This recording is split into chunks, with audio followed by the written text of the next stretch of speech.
नमस्कार, capital TV का खास शो राहुल का अग्निपथ देख रहे हैं आप। मैं हूं आपके साथ पूजा। कांग्रेस की भारत जोड़ो यात्रा हरियाणा में है।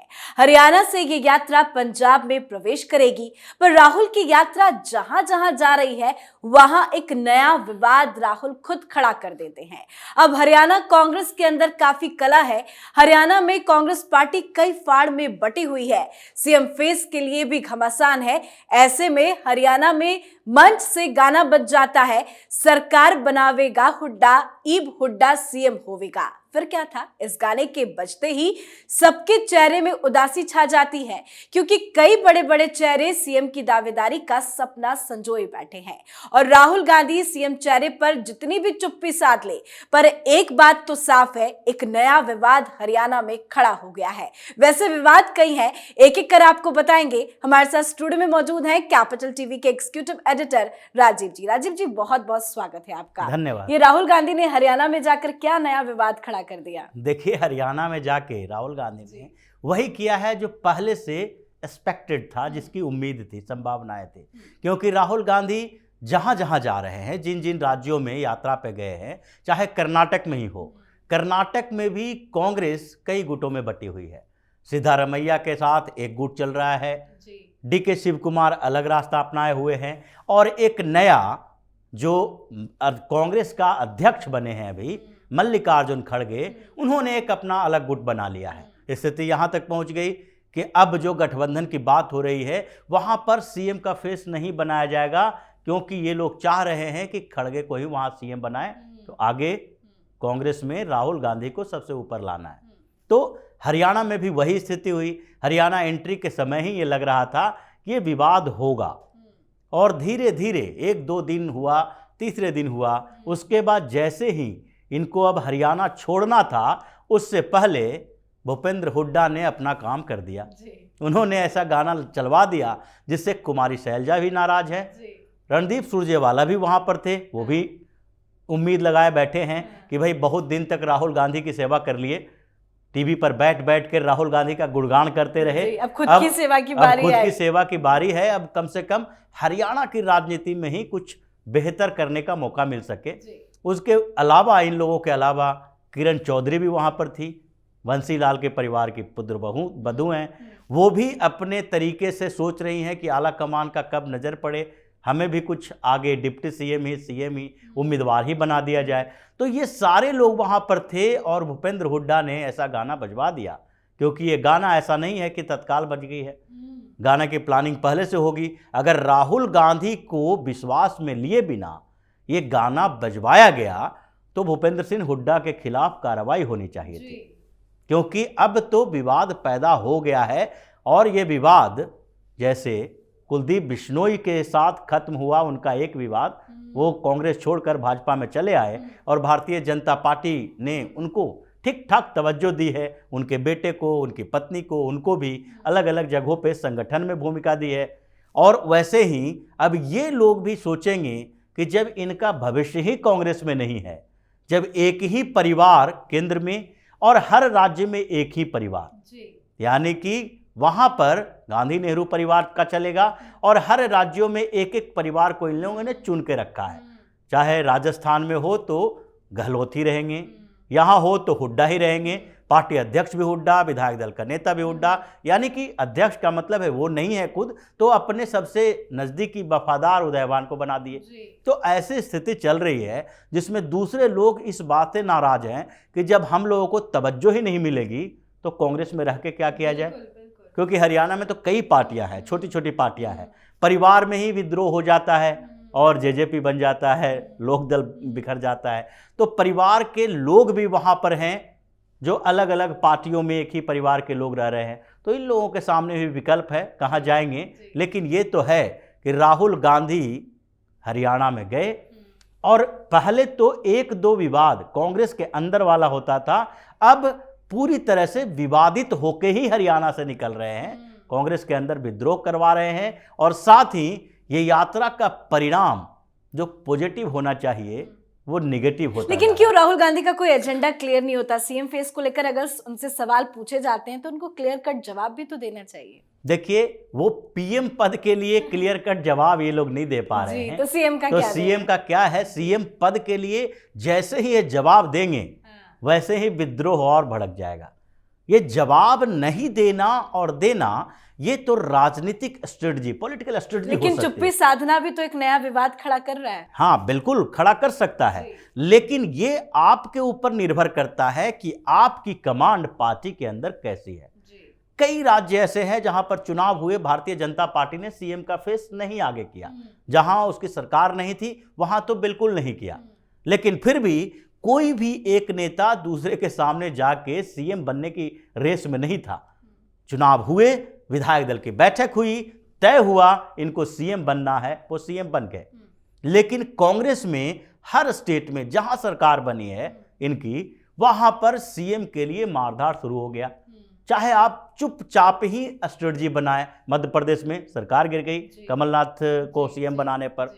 छत्तीसगढ़ में टीएस सिंहदेव और बघेल के बीच अभी तक चल रहा है। राजस्थान में पायलट और गहलोत के बीच विवाद अभी तक चल रहा है। आप बीजेपी के किसी स्टेट में देखिए, जहां जहां सरकार है वहां पर सीएम बदले भी गए। कर्नाटक में सीएम बदले गए, येदियुरप्पा ने स्वीकार कर लिया कि हमें संगठन में काम करने का मौका मिलेगा, हम करेंगे। वो मुख्यमंत्री बनाए गए, कोई आवाज नहीं उठी।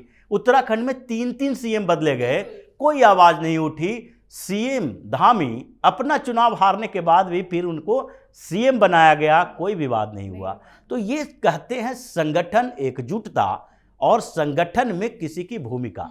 जब राहुल गांधी को खास तौर पर जो क्षेत्रीय छत्रप जिसको कहा जाता है, स्टेट लीडरशिप, वो नेता मानने के लिए तैयार नहीं है, मजबूरी है उनकी, क्योंकि गांधी नेहरू परिवार के हैं, कांग्रेस में इनका वर्चस्व है, इसीलिए इनकी बात माननी पड़ती है। अंदर से स्वीकार नहीं करते, इसलिए विद्रोह भी होता है जी। और यही आधार है कि हर जगह पर ये विवाद पैदा करते एक और विवाद है, वो भी जरा अपने दर्शकों को बता देते हैं। अब राहुल गांधी कोई उल्टा सीधा बयान नहीं दे, ऐसा बिल्कुल भी नहीं हो सकता।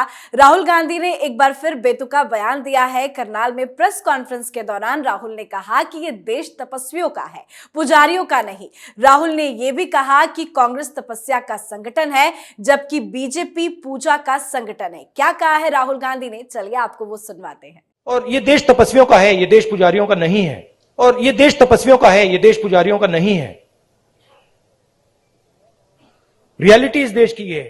तो सुना आपने, एक बार फिर राहुल गांधी ने बेतुका बयान देकर विवादों को खड़ा कर दिया है। इस बयान पर बीजेपी भी जमकर पलटवार कर रही है। ये किस तरह का बयान दे रहे हैं राजीव जी राहुल गांधी? देखिए, राहुल गांधी के बारे में जो चर्चित है और कांग्रेस के लोग भी ये जानते हैं, जैसा कि 2 दिन पहले हम लोगों ने भी इसका जिक्र किया था, जब जयराम रमेश ने कहा था कि राहुल गांधी को पीएम पद के उम्मीदवारी के लिए ये यात्रा नहीं करवाई जा रही है, ये दूसरे कारणों से यात्रा हो रही है। आर्थिक समानता लाना है या समानता को दूर करना है, राजनीतिक अधिनायकवाद को दूर करना है, तो लोकतंत्र को बचाने के लिए यात्रा हो रही है। लेकिन बेसिक वजह यही थी, जैसा हम लोगों ने बातचीत में कहा भी था, कि राहुल गांधी पर कांग्रेस के अंदर भरोसा नहीं है।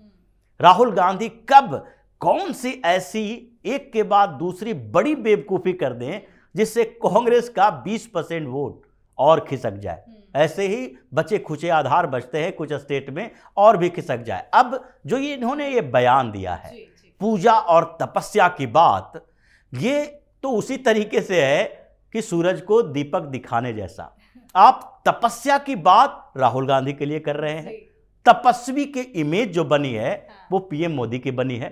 तपस्वी की इमेज शुरू से ही उनकी रही। उन्होंने घर बार छोड़ा, संघ में गए, कई जगह पर मठों में रामकृष्ण मिशन से जुड़े, भटकते हुए उन्होंने एक तरह से कई अनुभव लिए, पूरे हिंदुस्तान का अनुभव लिए। एक बार कहा जाता है कि भाई गांधी जी जब साउथ अफ्रीका से इंडिया आए तो साउथ अफ्रीका से भारत आने के बाद क्या हुआ, गोखले जी ने उन्होंने कहा कि पहले हिंदुस्तान को जान लो, उसके बाद हिंदुस्तान की अभी की पॉलिटिक्स यानी कि अंग्रेजों के खिलाफ जो रणनीति बनाना होगा वो बनाना। वो साउथ अफ्रीका से जब भारत आए तो ऐसा नहीं कि आने के बाद 20 साल तक तुम पहले कुछ कर लो और अपनी इमेज खराब कर लो, उसके बाद भारत देखो। अब राहुल गांधी के साथ यही है। राहुल गांधी करीब करीब 12-13 सालों से राजनीति में हैं, एक्टिव पॉलिटिक्स में हैं।